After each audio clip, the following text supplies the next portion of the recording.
Say you've got your first game, meet, or competition this weekend. You're so excited for all your friends to come out and support you and watch you succeed from all the hard work you've put in this season. Problem is, no one cares because they think that what you do isn't a real sport.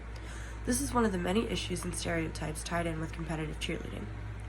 Today, I will be showing you the world that is competitive cheerleading and inform you of all the stereotypes that are mistakenly associated with it. Many of us, if not all of us, are currently in a sports team or have done some sort of sport in our lifetime. But what if you were constantly told that the sport you played was not actually a sport? Not only did I do competitive cheerleading for 8 years, but I have also done extensive research. First, I will talk about the problems that the lack of exposure to cheerleading lead to, like stereotypes. Then I will talk about solutions to avoid using stereotypes due to lack of exposure. And finally, I will provide a visualization of what will happen if we do not expose ourselves to competitive cheerleading. Now that we have a little insight of what I'm going to talk about, let's move on to some problems associated with the lack of exposure in competitive cheerleading. Since there is a lack of knowledge associated with it, and it is thought to be the same thing as high school cheerleading, we often associate the two as the same thing, and with that comes stereotypes. Although there are some schools that do compete, it is very rare for any of them to train as hard and as much as competitive cheerleaders do. Competitive cheerleading, also known as all-star cheerleading, has absolutely nothing to do with school. In competitive cheerleading, you aren't cheering for another sport like basketball or football, and it is entirely about competing at competitions. There are many stereotypes or expectations about all-star cheerleaders, some of which are pretty negative and can hurt one's reputation. One of the first topics that we talked about when I asked the class what they thought about cheerleaders was slut-shaming. Whether it was from personal experiences or just going with what the general population thinks about cheerleaders because they wear short skirts and crop tops. The reason why all-star cheerleaders wear these uniforms is because they're lightweight and they're easy to move in. Speaking of uniforms, shoes are important too. We all know how amazing it is to run in Nike free runs because they're so lightweight, but it's nothing compared to a cheer shoe.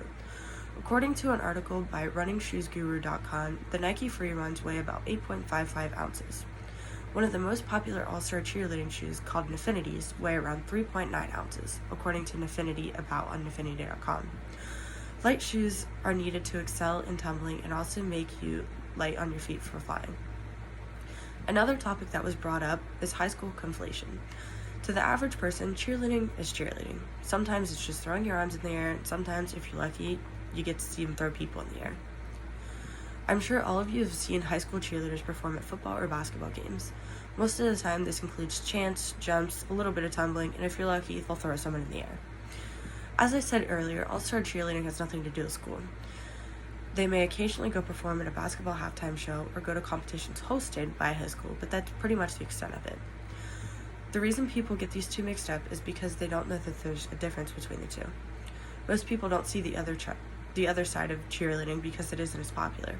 For example, pretty much every school has cheerleaders. We see these cheerleaders because they'll occasionally wear uniforms to school, and we'll see them at sporting events, pep rallies, or practice after school. We don't see competitive cheerleaders because they practice at a gym, they have no reason to wear uniforms to school, and competitions are held outside of school, the city, or even the state. Another assumption or stereotype is that all-star cheerleaders aren't athletes. According to my survey, when I asked what you consider a sport, most of you replied with something along the lines of, anything competitive requires practice, technique, physical endurance, and training. According to these results, that is pretty much the description of competitive cheerleading. In fact, according to Urban Dictionary on urbandictionary.com, competitive cheerleading is defined as cheerleading that is not on the sidelines cheering on a sports team, but its own independent sport. Competitions are held to judge teams on things such as their tumbling and stunning abilities. Much training and a higher skill level is imperative to succeed at competitive cheerleading. In competitive cheerleading, you are competing against teams in your division by performing a 2.5-minute routine that consists of tumbling 3 different types of stunts, an opening stunt, a basket toss, and a pyramid, followed by a fast-paced dance routine at the end.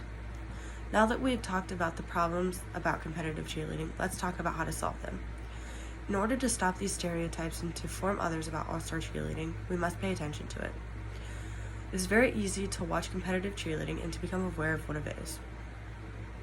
There are hundreds of thousands of teams worldwide, although it is most common in the US. If you're really dedicated if you really dedicate time to watch all-star cheerleading, you can go to one of the many competitions. According to an article on cheermax.com, there is a competition at Bowling Green on February 15, 2020. Maybe you don't have that kind of time, because let's be honest, most of us don't, but you can always look up teams on YouTube or on Varsity TV. Now that we have talked about the problem and the solution with competitive cheerleading, let's talk about what will happen if we don't give competitive cheerleading the proper exposure. Picture this: you've put in several hours of practice to get ready for your first game, meet, match, or competition. You're so excited to show everyone how hard you've worked for this very moment. You can even see the success in your head. Your friends are yelling for you, your parents are proud, your coach is relieved yet proud. You step out onto the field, court, or mat, and everyone in the room, in the stands, in the stadium, thinks you're a joke, that you have no talent, that you're a slut, you're dumb, or you have nothing compared to real sports such as football or basketball. You're told only people watch you because you run around in short skirts and crop tops, and that all you do is throw your arms around in the air and yell, "Go team." Or that you'll never make it into college because you're not smart enough. This is what competitive cheerleaders deal with on a daily basis. Without the proper exposure, they will continue to deal with these stereotypes on a daily basis. Through the proper exposure, we can end these stereotypes and stop the harassment competitive cheerleaders face. According to the U.S. All-Star Federation on USAF.net, the next All-Star Cheerleading Worlds is April 24th, 25th, and 26th of 2020 in Orlando, Florida. But let's be honest, none of us are going to go to Florida to watch that. So that being said, I highly encourage all of you to take a couple of minutes out of your day to watch a couple teams perform.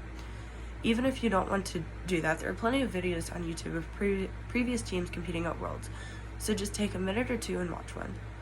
Now that we've talked about what it's like to see the other side of cheerleading, next time you go to talk about our all-star cheerleading, you are now aware of what it is and what it takes to be an athlete.